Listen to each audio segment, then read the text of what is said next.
জয়গুরু, সুপ্রভাত, হরি ওম। ওম অখণ্ড সংহিতা বা অখণ্ড মণ্ডলেশ্বর শ্রী শ্রীমৎ স্বামী স্বরূপানন্দ পরমহংসদেবের অমৃতময় উপদেশবাণী, ত্রয়োবিংশ খণ্ড। দৃঢ় গতি থাকো। জীবন গঠনের সবচেয়ে নিরাপদ কৌশল হইল ধীরগতি হওয়া অথচ দৃঢ়গতি থাকা। অতি দ্রুত চলিতে চাহিলে কখনো বা পদস্খলন হইবে, কখনো বা ভুল পথে চলিবে। ইংরাজিতে একটা কথা আছে, শর্টকাটস অফেন ডিলে অ্যাডভান্স। তাড়াতাড়ি কাজ সারিবার কৌশল অবলম্বন করিলে অনেক সময় অগ্রগতি বরং ব্যাহতই হয়।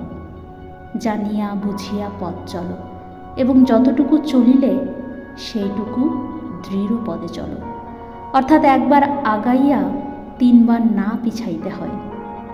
হঠাৎ উত্তেজনায় ভুল করিয়া কাজ করার চাইতে একটু ধীরে ধীরে নির্ভুলভাবে কাজ করা ভালো।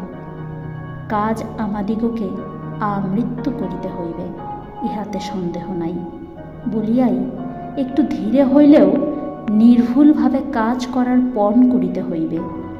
এককণা কাজ করিতে গিয়া হিমাচল প্রমাণ ভুল করিলে সেই ভ্রম সংশোধনের জন্য আমাদিগকে জীবনের বাকি অংশ বিনা লাভে বিকাইয়া দিতে হইবে। এই পরিতাপ হইতে প্রত্যেকে আত্মরক্ষা করিয়া চলিতে শেখো। সতর্কতা যাহার নাই সে কোনো বড় কাজ করিবার ভার পাইতে পারে না। হরি ওম।